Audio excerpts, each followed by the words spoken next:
Ya. Ahí está. Ahora sí, hola a todos, ¿cómo están? Que el Señor les bendiga.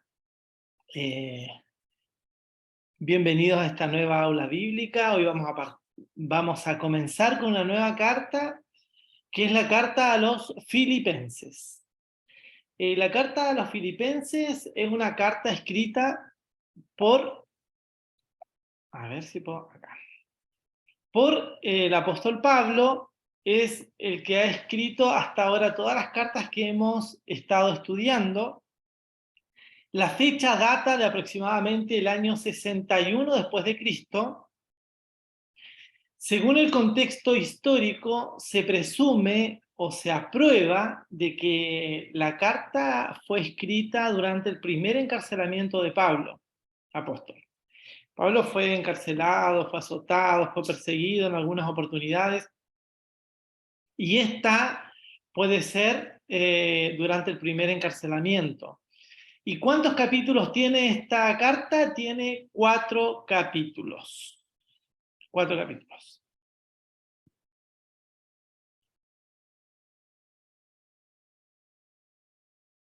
Bien, vamos a hablar un poco de cuál es la idea central o cuál es el concepto que se encuentra en toda esta carta. Y la verdad es que una palabra o un concepto que resalta muchísimo en esta carta es la palabra alegría, como dice la versión NBI, o gozo, como dice las versiones más antiguas, como la Reina Valera. Para eso yo quiero comenzar, ¿cómo se llama? Quiero comenzar leyendo el primer texto bíblico que dice en Filipenses capítulo 1, versículos 1 y 2. Pablo y Timoteo, siervos de Cristo Jesús, a todos los santos en Cristo Jesús que están en Filipos, junto con los obispos y diáconos. Que Dios nuestro Padre y el Señor Jesucristo les concedan gracia y paz.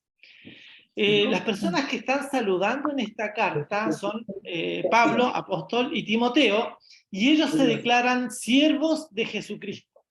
Cuando nosotros leemos en este texto la palabra siervo, la verdad es que no habla de sirviente y no se refiere a una persona que está a disposición de otras como un empleado, sino que la fuerza del texto o del concepto en sí tiene que ver con ser esclavo de Jesucristo. Pablo y Timoteo se declaran esclavos de Jesucristo, es decir, ellos estaban dispuestos a hacer todo lo que Jesús les demandaba o les pedía que hicieran, y sin reprochar nada, sin quejarse, sin sin ningún pero.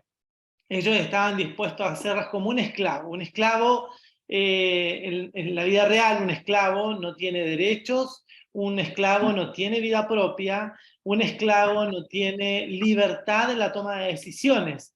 Pero Pablo y Timoteo se declaran ellos a sí mismos como esclavos de Jesucristo. Ellos están dispuestos a que Dios decida por ellos, están dispuestos a servirle o servir a Jesucristo, incluso contra su propia voluntad, con el fin de agradar a Dios, con el fin de agradar al Señor. Entonces, ellos se presentan como siervos. Nosotros, yo creo que nosotros en algún momento procuramos llegar a eso, ¿no? Eh, al nivel de esclavo de Jesucristo. A pesar de que nosotros nos declaramos hijos de Dios, creemos que Él es nuestro Señor y Él es el que gobierna nuestras vidas, esto no siempre sucede así en nosotros. No siempre. Pero esa es una lucha que vamos a tener hasta el último día de nuestras vidas. Vamos a luchar para que sea Dios quien haga su voluntad en nosotros y no que seamos nosotros los que tomamos decisiones por nuestras propias vidas, sino que nuestras vidas estén decididas por la palabra de Dios. Que podamos nosotros estar alineados en todo lo que nos pide la palabra de Dios, a pesar de que hayan cosas que de pronto no nos gusten. Pero la verdad es que este saludo inicial ya parte dejando la vara alta. Quiero contarles que Pablo, cuando escribe esta carta, escribe a una iglesia que es muy, muy amada por Pablo, y además esta iglesia ama muchísimo a Pablo. A lo largo de esta carta nosotros vamos a descubrir que el apóstol Pablo no le hace grandes reproches o no les reprocha nada grave a esta iglesia, como sucedía con Gálatas, por ejemplo, o como sucedió perdón, con Corintios, que ellos tenían grandes virtudes, pero también grandes problemas internos, como iglesia, como congregación. Sin embargo, a los filipenses, el apóstol Pablo simplemente les manifiesta todo su amor y toda su alegría. Es verdad que en algún momento nosotros vamos a descubrir que Pablo enseña algunas cosas que tienen que ver con la vida práctica del creyente, pero no le hace reproches, porque es una iglesia que camina en la verdad, que están dispuestos a que la verdad de la palabra corra, que crezca, que avance. Y además que han sido ellos como filipenses un gran apoyo para el apóstol Pablo. El versículo 2 dice: que Dios nuestro Padre y el Señor Jesucristo les concedan gracia y paz. Que Dios nuestro Padre y el Señor Jesucristo les concedan gracia y paz. Estos dos conceptos, gracia y paz, son muy importantes, porque cuando nosotros enviamos una carta, por ejemplo, siempre está protocolarmente en nuestro correo electrónico, por ejemplo, aparece abajo atentamente tal persona, o se despide atentamente X persona. Pero Pablo, cuando escribe esta carta, o por ejemplo al inicio de la carta colocamos estimado tanto, o estimada tal persona. Y eso generalmente es algo que tiene que ver con algo protocolar, con algo que corresponde. De esa forma, escribir un correo quizás más formal y hacia alguien que uno más o menos conoce. Pero el apóstol Pablo, cuando escribe esta carta, no lo hace como esos correos que nosotros enviamos. El apóstol Pablo le escribe a una iglesia a la cual realmente le desea esto, le desea gracia. Gracia es un concepto muy hermoso porque tiene que ver con el favor que nosotros recibimos de parte del Señor sin merecerlo. Ningún creyente, ningún cristiano en esta tierra puede decir: yo merezco el favor de Dios. Nadie, ninguno de nosotros lo merece. Sin embargo, recibimos ese favor, recibimos ese amor de parte de Dios por medio de Jesucristo. Entonces el apóstol Pablo le dice gracia, que esta gracia, este favor no merecido, que vengan de parte de nuestro Señor Jesucristo, y es una bendición para los creyentes. Y paz, por supuesto, la paz que parte no esa paz externa, no esa paz que tiene que ver con aquellas cosas que pueden solucionar nuestras vidas. De pronto hay aspectos en nuestra vida que nos traen tranquilidad. Por ejemplo, nos puede traer tranquilidad el dinero, el sueldo, ¿cierto? ¿Para qué? Para pagar nuestras deudas. O nos puede traer tranquilidad de pronto cuando vamos a médico y el médico nos dice: mira, tu enfermedad no es grave. No es grave, por lo tanto vas a estar bien. Eso nos puede traer un poco de tranquilidad, ¿cierto? Pero la paz que Cristo da, la paz que el Señor nos entrega, es una paz que no tiene que ver con lo externo, con aquellos que nos puede traer una tranquilidad momentánea, mes a mes, o por un tiempo, sino que tiene que ver con una paz que nace en el corazón y producto de haber conocido a Jesucristo, producto de que Él sea nuestro Señor. La paz no es una paz que tiene que ver con las circunstancias externas, sino con la condición interna del ser humano cuando conoce a Jesucristo. ¿Sí? Hablo de una condición, de algo permanente que está dentro de nosotros. Entonces el apóstol Pablo lo saluda de esta forma, entregándole una bendición tan grande y tan inalcanzable, lejos de Dios. Sin embargo, con Cristo, o siendo hijos de Dios, podemos alcanzar esta gracia y esta paz que solo Dios nos puede dar a cada uno de los creyentes. Por lo tanto, el saludo de esta carta es un saludo no solamente lleno de alegría por parte del apóstol Pablo, no solamente llena de gozo, como dice la versión Reina Valera, sino que además está llena de una bendición que anhela y desea fervientemente el apóstol para la iglesia que se encontraba, o la iglesia de los filipenses. ¿Ya? Bien. Ya habiendo hablado acerca de este saludo tan especial y habiendo hablado de que hay un concepto que abarca, digamos, toda la carta, en todos los capítulos aparece este concepto que es alegría, y para poder hablar acerca de alegría, Pablo habla acerca de la alegría de orar por otros. Él tiene una alegría enorme por poder orar por los creyentes. Y Filipenses 1, del 3 al 7, dice lo siguiente: doy gracias a mi Dios cada vez que me acuerdo de ustedes.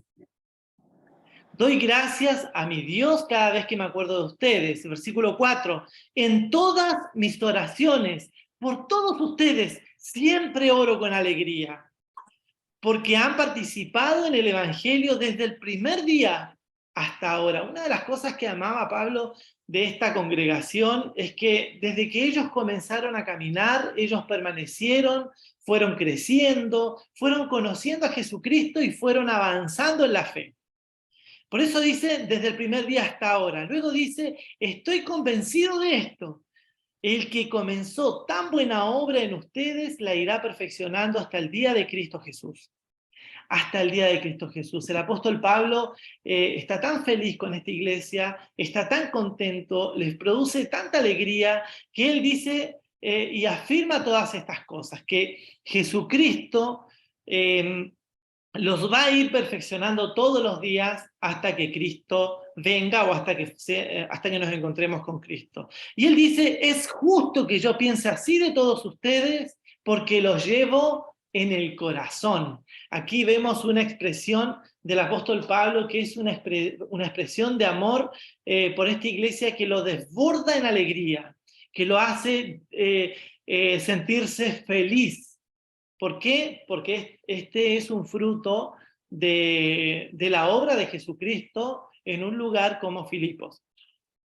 Luego dice, pues ya sea que me encuentre preso o defendiendo y confirmando el Evangelio, todos ustedes participan conmigo de la gracia que Dios me ha dado. Él hace a los filipenses participantes también de sus propios sufrimientos, pero no como reproche, sino como alegría, como fruto de haber predicado el Evangelio. El apóstol Pablo, todos sabemos que, más adelante vamos a hablar acerca de esto, del sufrimiento un poco, pero el apóstol Pablo se alegra porque él puede orar, y él ora por una iglesia que sabe que está viva, que está llena de Dios, que quiere crecer.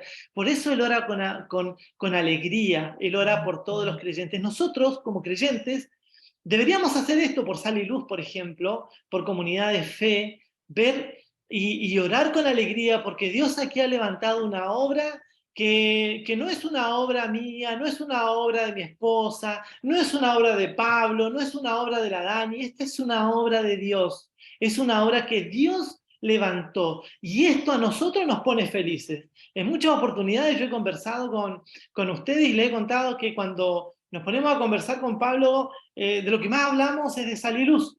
Cuando hablamos con mi esposa, también siempre está Sal y Luz en nuestras conversaciones, porque vemos que es una obra que Dios ha levantado, que produce gozo, que produce alegría en nuestro corazón. Entonces, cuando oramos y cuando intercedemos por Sal y Luz, debemos hacerlo con alegría. Es como decir, Señor, mira cómo has levantado tú esta obra. Señor, nosotros vemos tu obra, vemos tu poder por medio del arrepentimiento, por medio de la sanidad, al ver relaciones restablecidas, cuanto antes estaban rotas, hoy, Señor, tú nos has unido más como matrimonio. Señor, tú nos has unido con desconocidos antes para nosotros. Nosotros, piensen en esto, somos alrededor de 50, 55 personas aproximadamente que están en Sal y Luz, y éramos todos desconocidos. Y de pronto nos une a algo superior que solamente Dios lo pudo haber hecho entre nosotros, que es el amor. Por eso esto era lo que vivía Pablo. Él cuando oraba por los filipenses, él oraba con alegría, él oraba y estaba feliz en su corazón. Nosotros debemos tomar este ejemplo, interceder. Nosotros como líderes, como pastores de Sal y Luz, necesitamos la oración también de la congregación, de aquellos que forman parte de comunidad de fe. Su oración es súper importante para nosotros. Y también nosotros oramos por ustedes. Y se forma un vínculo de amor, de alegría, de deseo de que al otro le vaya bien, de que esta obra crezca y que otros se sumen también. Por lo tanto,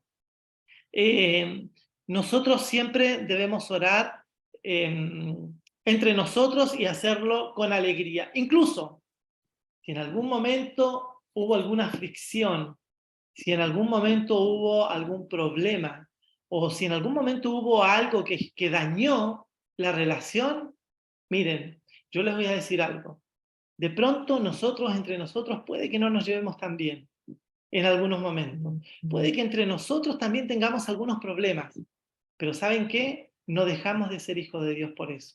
No perdemos la presencia de Dios en nosotros. Es verdad, puede que andemos tristes por un momento, pero al momento de orar, piensa, estoy orando por otro creyente, por otro que tiene la misma salvación que tengo yo, el mismo espíritu que tengo yo. Más adelante vamos a hablar de eso, de la unidad del espíritu, pero debemos hacerlo con alegría, porque estoy orando por un hijo de Dios. Aunque de repente hayas tenido alguna dificultad, estás orando por otro hijo de Dios. Y eso tiene que producir alegría, porque independiente de cómo nos llevemos en algunos momentos, el poder y la sangre de Jesucristo nos ha limpiado a todos nosotros.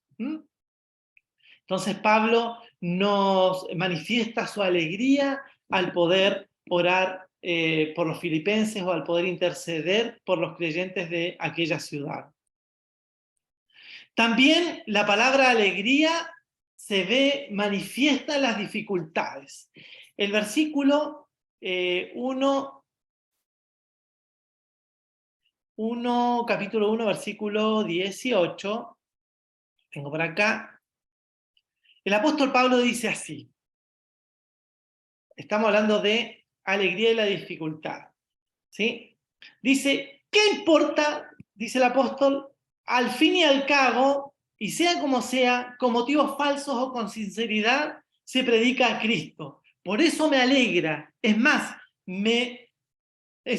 seguiré alegrándome. Acá pareciera que no entendemos mucho el texto bíblico, pero yo voy a contextualizar acerca de por qué Pablo habla de esto. Pablo dice, yo la verdad es que he pasado he pasado muchas dificultades, ¿sí? Pero todo ha contribuido para el avance del Evangelio. Él dice, yo estuve preso, pero al estar preso, eso contribuyó al Evangelio y contribuye al Evangelio, porque el apóstol Pablo les comienza a decir a los filipenses, miren, ¿saben qué? Yo estaba preso, y que yo esté preso generó un impacto en todos los que son de este sector, ¿sí? Generó un impacto. Todos los que saben que yo estoy preso, saben que estoy preso por causa de Jesucristo, no porque haya asesinado a alguien, no porque haya robado, sino que todos saben que es por causa de Jesucristo. Entonces, esto ha permitido que mucha más gente conozca acerca de Jesucristo. Porque hablaban de Pablo, aquí habla acerca de la guardia del palacio, dice el versículo 13. Dice, es más, se ha hecho evidente a toda la guardia del palacio y a todos los demás que están encadenados por causa de Cristo. Es decir, habían otros presos que también estaban presos por causa de Jesucristo. Y esto animaba a esta gente. Dice, gracias a mis cadenas, ahora más que nunca la mayoría de los hermanos confiados en el Señor se han atrevido a anunciar sin temor las palabras de Dios. ¿Saben ustedes que la dificultad nos tiene que impulsar a mostrar a Dios en nuestra vida? Si por ahí estamos enfermos, pues bien, puede que la enfermedad nos produzca tristeza, pero no, o sea, tristeza momentánea, pero no debe robar la alegría permanente del corazón. Porque nosotros debemos pensar que esa dificultad presente algún impacto va a tener en algún vecino tuyo, en algún hermano tuyo, en alguien cercano a ti, en alguien que te conoce, en algún colega, en alguien de tu ambiente va a generar un impacto. Entonces esto nos tiene que producir alegría. ¿Por qué? Porque, ¿saben por qué? Porque el otro va a ver en ti tu fe, tu esperanza, tu confianza en Dios. Yo quiero contar un testimonio, una historia personal de mi vida. Hace muchos años atrás, nosotros, como todos saben, vivimos una situación económica súper complicada, o como algunos les he contado. Fue tan extremo que habían días que nosotros no sabíamos si íbamos a tener para almorzar, para comer. Nuestros almuerzos hubo días que se tradujeron en algo que no es almuerzo, que nunca sería almuerzo, pero podemos ver ahí la mano de Dios. Sin embargo, en la escasez, en la dificultad, en el dolor. Es verdad que habían días que lloré muchísimo, pero siempre con la confianza en que Dios me estaba haciendo pasar por esa situación porque quería tratar mi corazón, quería moldear mi corazón. Y en ese tiempo, cuando tú estás pasando un tiempo malo, fueron varios años, fueron 7 años de esta situación, viviendo una situación así, todos los días, día a día. Nos levantábamos en la mañana sin saber qué íbamos a tener para comer. Nos cortaron el agua, en realidad en Argentina no te cortan el agua, solo te reducen el servicio, lo cual es bastante también. Y además, en aquel tiempo nos cortaron la luz, y vivíamos tiempos difíciles, y en ese entonces, X persona que llega a nuestra casa, se pone a conversar con nosotros y nos dice, che, me dice, pero ustedes son cristianos, ¿y dónde está tu Dios ahí? Mira, yo para ser cristiano y ver cómo están ustedes, o sea, yo prefiero no ser cristiano, o sea, y nos dijo eso en un momento de mucha debilidad y fragilidad, de mucha dificultad. Y eso, lejos de desanimar el corazón, nos trajo, a mí me trajo una esperanza, una confianza. Y es como que Dios me decía, sabes, esto es un trato que produce un impacto en los que te están mirando, en los que están alrededor tuyo. Y nosotros a veces decimos, chuta, los problemas realmente son para quedarse, no sé cuánto tiempo se van a quedar tus problemas. Lo único que te puedo decir, alégrate en este momento, porque en este momento tú vas a ver el poder de Dios. Esa persona hasta el día de hoy sigue en tristezas, en dificultades. Yo no es que le desee este tipo de cosas a la gente, no lo deseo nada, pero si quizás hubiera decidido confiar en el Señor, hoy estaría con alegría en su corazón. Quizás viviendo los mismos problemas, pero esta vez con alegría. Y eso es lo que hace la diferencia entre un creyente y alguien que no tiene a Jesucristo. Los que tenemos a Jesucristo podemos vivir momentos de mucha angustia, de mucha tristeza, pero la esperanza no se la lleva ni el río. La esperanza permanece allí. La esperanza es una esperanza que es sobrenatural, que te la pone el Espíritu Santo, que es una fuerza, es una paz que es difícil de comprender, pero que está allí. Dios la coloca. Por eso, alégrate en medio de la dificultad, porque en medio de las dificultades, la gente que está alrededor tuyo va a decir, ¿cómo puede seguir creyendo con todo lo que le ha pasado? Y es justamente lo que a nosotros nos pasó. Esta persona nos dijo después que estábamos locos, que éramos unos locos, porque a pesar de todos teníamos esperanza y teníamos sueños, y esos sueños nacían netamente del Espíritu Santo, sueños que en aquellos años era imposible cumplirlos, pero hoy yo miro para atrás y digo, Señor, al final le hiciste tan fácil, después de 7 años, sí, pero le hiciste tan fácil. Yo quiero que la gente que en este momento está escuchando, aquellos que están en esta aula bíblica, les quiero decir algo. Si hay una dificultad en tu vida, alégrate. Alégrate, Dios te puso ahí, Dios te está haciendo pasar por esto, pero no estás solo, está el Señor contigo. Y esta dificultad va a generar un impacto en las personas que están a tu alrededor. Así que alégrate. Las dificultades del creyente permiten que otros también puedan creer en Jesucristo. Tu fe los va a contagiar. Tu fe, el hecho de que tú digas, hey, está el Señor conmigo, yo no estoy solo. Y el apóstol Pablo dice, es más, hay algunos que hablan y predican a Jesucristo solo por vanidad, solo por sacar algún provecho personal. Eso lo dice el versículo 17. Dice, creyendo que así me van a aumentar las angustias que sufro en mi prisión. Eso dice el apóstol Pablo. Algunos hablan de Jesucristo en aquel tiempo, algunos predicaban a Jesucristo para hacerle daño a Pablo, o porque creían que le estaban haciendo daño a Pablo. Y Pablo dice, ¿y a mí qué me importa si lo único que yo veo acá es que están todos predicando a Jesucristo y el nombre de Jesucristo está siendo en alto? Eso es lo que importa, que siempre el nombre de Jesucristo esté puesto en alto. Quiero además decir que esta carta es una carta extremadamente cristocéntrica. Es una carta donde Jesucristo es puesto en alto por sobre todas las cosas y es el que produce la alegría en la dificultad. Pero también tenemos que tener esperanza. Yo hace un momento hablé acerca de la esperanza, me adelanté un poco, pero el versículo de Filipenses 1:21 dice, mi ardiente anhelo y esperanza es que nada seré avergonzado, sino que con toda libertad, ya sea que yo viva o muera, ahora, como siempre, Cristo será exaltado en mi cuerpo, porque para mí el vivir es Cristo y el morir es ganancia. El apóstol Pablo tenía una esperanza que le producía alegría, y esa esperanza tiene un solo nombre y se llama Jesucristo. El apóstol Pablo le dice a los filipenses, aquellos que él consideraba parte de su vida, y les decía en otras palabras, mi esperanza, esta esperanza que es Jesucristo me produce alegría. Y él utiliza una frase, un texto muy conocido que dice, para mí el vivir es Cristo y el morir es ganancia. Les cuento que el apóstol Pablo se presume por este texto que el apóstol Pablo corría riesgo de muerte. El apóstol Pablo no sabía si iba a vivir o morir después de esto. Él vio realmente que la vida se le iba entre las manos. Y él dice que él, a pesar de eso, tiene una esperanza, porque él dice que él primero que jamás va a ser avergonzado porque él confía y cree en Jesucristo.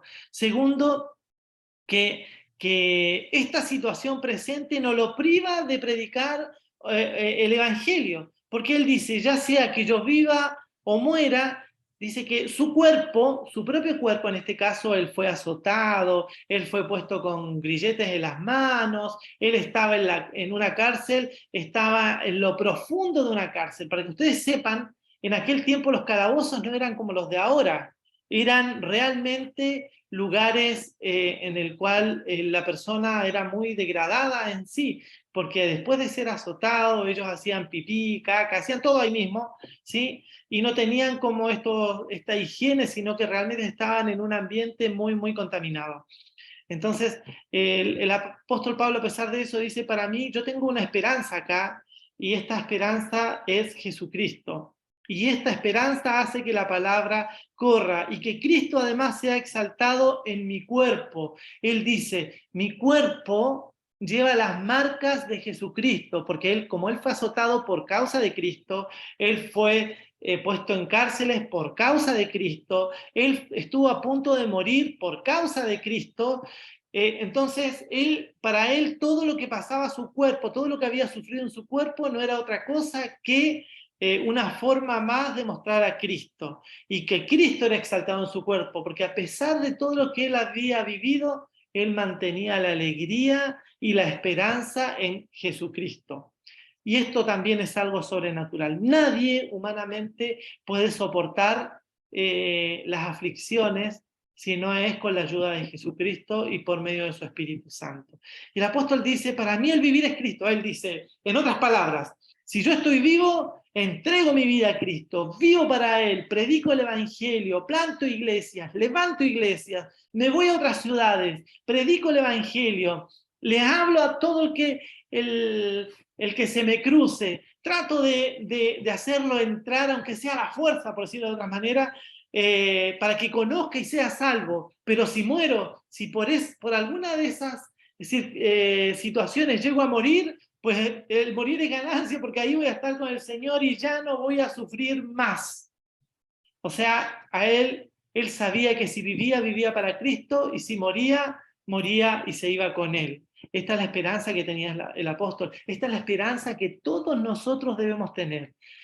Siempre. Si estamos viviendo una situación difícil, casi desesperanzado, no pierdas la esperanza. Cristo está ahí, Cristo está contigo. Él te ha tomado de la mano, Él ha hecho de tu cuerpo una habitación. Tú te has transformado en un templo del Espíritu Santo desde el día que conociste a Jesucristo. Por eso, ten esperanza, porque Dios está contigo. Estoy seguro que cuando todas las puertas están cerradas, el Señor va a abrir alguna por allí. Cuando no hay camino por donde pasar, Dios te abre un camino. El Señor siempre tiene un as bajo la manga. Por lo tanto, lo único que te puedo decir, confía, confía. Yo no sé de qué manera Dios lo va a hacer, pero te aseguro que Él algo va a hacer. Luego, el apóstol Pablo habla acerca de esta alegría de hablar de Jesucristo. A veces hablar de Jesucristo nos puede producir un poquito de vergüenza, sobre todo cuando lo empezamos a hacer, porque no sabemos cómo hacerlo, porque de pronto, chuta, es que no conozco mucho de la Biblia, es que, ¿qué les voy a decir?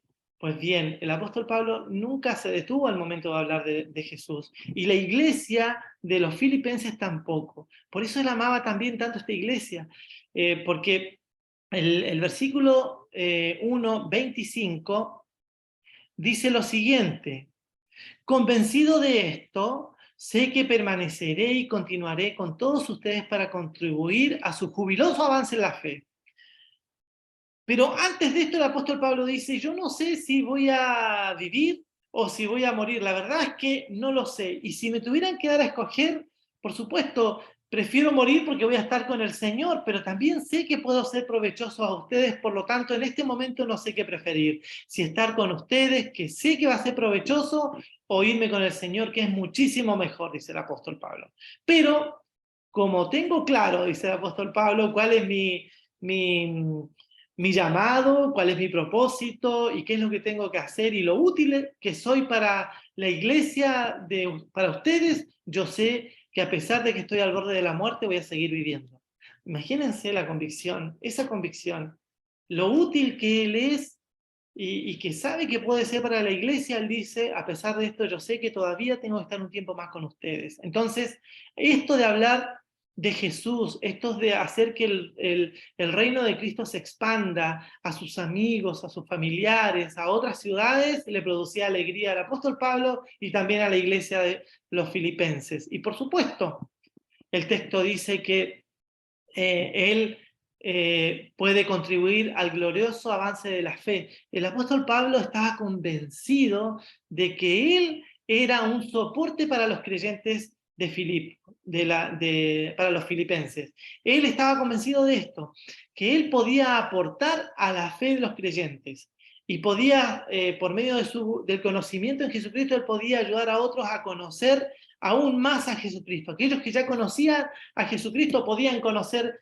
aún más de Jesús. Y por supuesto, esta iglesia va a seguir creciendo porque un cristiano que se fortalece en Jesús puede atraer a otros también. Por lo tanto, el apóstol Pablo le daba alegría, así como estaba feliz de escribir esta carta a una iglesia que él amaba tanto y reconocer a Jesucristo en medio en medio de todas las circunstancias. Esto también hacía que animara a los filipenses.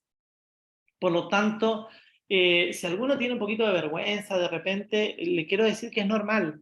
Al principio da un poquito de vergüenza porque puede ser porque uno no sepa bien cómo hablar o porque se está enfrentando a esto de hablar de Jesucristo, pero la vergüenza es una barrera que tenemos que superar. Y cómo se supera: con la alegría de poder hablar de alguien que me amó tanto. Acá, los que éramos solteros hasta hace un tiempo, esperábamos a la que iba, de alguna forma, ¿no? A la que iba a completar nuestra vida, aquella mujer o aquel hombre, en el caso de las mujeres, que podía llenar de amor un área de nuestras vidas que de repente está un poco solitaria, ¿no? Y cuando esta persona llegó a tu vida, uno sin darse cuenta empieza a contar, sí, ahora estoy de novio, estoy pololeando, y uno lo cuenta no porque uno quiere promover a la persona que está conociendo, sino que lo hace por amor, lo hace porque esa persona llega a suplir una necesidad, pero también llega a completar un área que uno a veces sentía un poco incompleto, ¿no? Llega a librarnos de soledad. Es verdad que después, bueno, uno con eso cuando uno se casa y aparecen otras responsabilidades y ese amor emocional se transforma en un amor racional, que es como en realidad debe ser el amor racional, un amor que esté basado en las decisiones, decido amarte, y por supuesto también rodeado de sentimientos, pero la base tiene que ser la decisión de amar. Bueno, ese es otro tema en todo caso, pero el apóstol Pablo tenía alegría porque él quería dar a conocer a Jesucristo, porque este Jesús lo había llenado de amor, lo había rodeado con su amor. Y también a la iglesia de los filipenses. A los filipenses Dios lo había llenado de amor. Y no solamente los había llenado de amor, sino que además ese amor era retribuido al apóstol Pablo. Entonces, ¿qué era lo que procuraba hacer el apóstol Pablo? Hablar de Jesucristo con alegría. Debemos hacer esto, procurar hablar de Jesucristo, hacerlo con alegría. Imagínense si nosotros hablamos de Jesucristo con tristeza, ¿cierto? No sería, ¿qué estaríamos diciendo? Le estamos diciendo con nuestras palabras ven a Jesús y con nuestro cuerpo no hagan ni tal de venir a Jesús. No, tenemos que hacerlo con alegría porque Él realmente pone en nosotros esta alegría sobrenatural. La quinta alegría de la que vamos a hablar hoy es la alegría para crecer en amor. Y acá nos vamos acercando a un tema que a mí este libro, esta carta de los filipenses tiene uno de los textos para mí más lindos, una de las expresiones más grandes acerca de lo que es Jesucristo, y nos vamos a acercar a eso. Y el apóstol Pablo dice, después de todo lo que yo les he conversado, el versículo 2, capítulo 2, versículo 2 dice, llénenme de alegría teniendo un mismo parecer, un mismo amor, unidos en alma y pensamientos. Nosotros como iglesia, nosotros como comunidad de fe, debemos crecer en amor día a día. Si nosotros nos amamos hoy, si pudiéramos medir la cuota del amor que tenemos hasta hoy, mañana tiene que ser superior a hoy, pasado mañana superior a mañana, y así sucesivamente. Ir creciendo en amor. ¿De qué forma? Pues primero, estar de acuerdo, poniéndonos de acuerdo, pero en amor. ¿Y en qué tiene que ver con ponerse de acuerdo? Es decir, primero, todos tenemos al Espíritu Santo. Ningún creyente puede decir yo no tengo al Espíritu Santo. Si algún creyente dice no, yo no tengo al Espíritu Santo, entonces no es creyente. ¿Ya? Eso primero, lo primero. Por lo tanto, creíste en Jesucristo, el Espíritu Santo vive en ti. Ya tenemos todos algo en común, algo sobrenatural, pero que es algo en común. Tenemos a la presencia de Dios en nosotros, dentro de nosotros. Por lo tanto, debemos ponernos de acuerdo en estas cosas, en la fe, en cómo creer en Jesucristo, en cómo perdonar. Por ejemplo, tenemos que estar de acuerdo que tenemos que perdonarnos entre nosotros. Es así. No porque lo esté diciendo Ariel o porque, no sé, porque a alguien se le ocurrió, sino porque esto viene de Jesucristo. Jesucristo nos manda a perdonar. Por lo tanto, tenemos que estar de acuerdo en esto, en perdonarnos. Dice tener un mismo amor, un amor basado en el amor de Dios, un amor que no decae con las emociones, sino que permanece estable, el amor que nace de Jesucristo, unidos en alma y pensamiento. Pablo dice, sigan creciendo en este amor, no se queden con ese amor, con ese primer amor del primer encuentro, sigan amándose aún más por medio de la confianza, por medio de no sé, por medio de la palabra, por medio de la fe, sigan creciendo. El apóstol Pablo en el versículo 1 dice lo siguiente. No era eso. ¿Qué es eso? Ya. Por tanto, si sienten algún estímulo en su unión con Cristo, algún consuelo de su amor, algún compañerismo en el espíritu, algún afecto entrañable. Entre nosotros como comunidad de fe existe amor, existe unión en Cristo, somos consolados por medio del amor, somos amigos, nosotros generalmente nos tratamos de amigos y somos amigos, tenemos afectos, nos echamos de menos, de pronto algunos quizás más que otros, pero nos echamos de menos, tenemos un afecto. Pues bien, ahora llenémonos de alegría entre nosotros para seguir creciendo en este amor, ¿sí? Ir más allá de lo que ya hemos logrado. Por ejemplo, velar por las necesidades de otro. A veces pensamos que solamente los líderes, los pastores, son los que tienen que estar preocupados de las necesidades de los otros. Y eso es responsabilidad de todos nosotros. La iglesia tiene la responsabilidad de la iglesia, por decirlo de alguna forma. Miren, la Biblia dice que nosotros somos un cuerpo, ¿cierto? Yo me imagino a Pablo, mi cuñado, que se lava el pelo. Para lavarse el pelo necesita las manos. Él nunca va a usar los pies para lavarse el pelo, ¿cierto? Entonces, todo su cuerpo se cuida a sí mismo. Él no se daña su mano, o ninguno de nosotros va a decir, ¿saben qué? Yo me voy a dañar una mano, o yo me voy a morder un dedo porque estoy enojado con el dedo, no.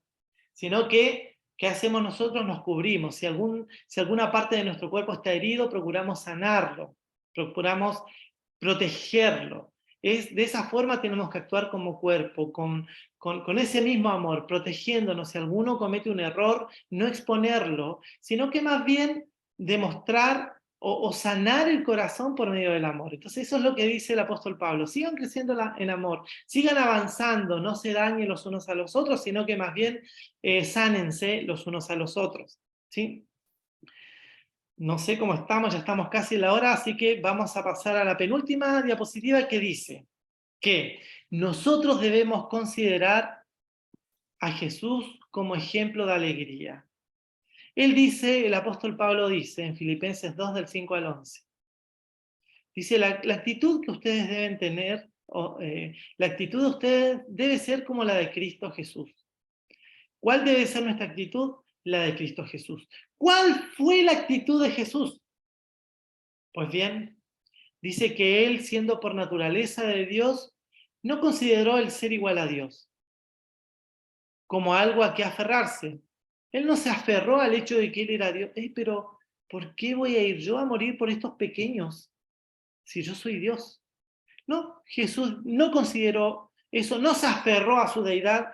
Dice que por el contrario se rebajó voluntariamente tomando la naturaleza de siervo o de esclavo. Él tomó la naturaleza de siervo, es decir, se hizo hombre y siendo hombre se volvió obediente al Padre. Y luego dice que haciéndose semejante a los seres humanos, es decir, nació de una mujer en cuerpo y carne, ¿ya? Dice que al hacerse humano, dice, y al manifestarse como hombre se humilló a sí mismo y se hizo obediente hasta la muerte. Y luego hay una expresión que dice, y muerte de cruz. Es decir, la obediencia de Cristo, siendo el estatus que tenía Jesús, que era Dios, él se rebajó al transformarse en un hombre y después se rebajó al obedecer al Padre y estar dispuesto a sujetarse a su voluntad. Jesús estuvo dispuesto a sujetarse a su voluntad y no solo estuvo dispuesto, lo hizo y lo hizo hasta el último mandato del Padre, que era que tenía que morir en la cruz. Ese fue el último mandato. Entonces, ¿qué hizo él? Murió en la cruz y de ahí no se bajó, porque el Padre le dijo que allí muera. Y lo hizo por amor a nosotros. Dice, por eso Dios lo exaltó hasta lo sumo y le otorgó el nombre que está sobre todo nombre, para que ante el nombre de Jesús se doble toda rodilla en el cielo y en la tierra y debajo de la tierra, y toda lengua confiese que Jesucristo es el Señor para gloria de Dios Padre. Este texto es tremendo, es tremendo. Nosotros debemos seguir este ejemplo. el ejemplo de Jesús. Nosotros no somos Dios, nosotros no somos, podemos tener un grado de importancia frente a otro ser humano, pero es nada en comparación a lo que Dios hizo, a lo que Jesucristo hizo. Él no lo hizo porque para demostrar que Él se podía humillar. Él lo hizo porque era la forma en la cual a ti y a mí nos podía acercar al Padre. Era la forma que Él se humillara. ¿Cuánto más nosotros debemos sentir y seguir este ejemplo con alegría? ¿Cuánto nos cuesta a nosotros dejar algunas cosas que son pecado de repente? No hay que dejarlas porque lo diga Ariel, no hay que huir de ciertos pecados porque lo dice Pablo, porque lo dice mi esposa, porque lo dice la Dani, o porque lo dice alguien. La verdad es que tenemos que huir del pecado porque lo dice Dios, porque Dios nos pide esto. Así como a Jesús le pidió que llegara a morir en la cruz, a nosotros nos dice, ustedes son santos, ustedes, cada uno de nosotros somos santos. Por lo tanto, alejémonos de aquellos pecados que nos roban un pedacito de santidad. Alejémonos. Dejemos ciertas prácticas que dañan las relaciones entre nosotros, que dañan el amor entre nosotros. Dejemos aquellas prácticas que dañan el amor entre matrimonios, el amor entre amigos, el amor entre personas. Dejémoslo y dejémoslo con alegría. Qué bueno que estoy abandonando este pecado porque la verdad ya me estaba amargando, estaba perdiendo la alegría. Por lo tanto, consideremos el ejemplo de Jesús. Jesús, y yo les voy a dejar una tarea a todos ustedes. Este texto que yo acabo de leer de la actitud de Jesús, léanla seguido. Ojalá una vez a la semana. Reflexionemos en esto, no nos olvidemos. Aun cuando terminemos de hablar de Filipenses, sigamos reflexionando en este texto, porque eso nos hace ver el grado de obediencia que nosotros tenemos que tener como hijos de Dios. ¿Sí? Y por último, de acuerdo con lo abordado en esta aula bíblica, ¿has experimentado alegría de alguna de estas formas? Yo quiero que reflexiones en esta pregunta, que pienses. ¿Has experimentado la alegría de alguna de estas formas, de todas las formas que hablamos anteriormente? Quizás al hablar de Jesucristo, quizás al orar por otros, quizás de alguna manera, reflexiona por un momento, por favor.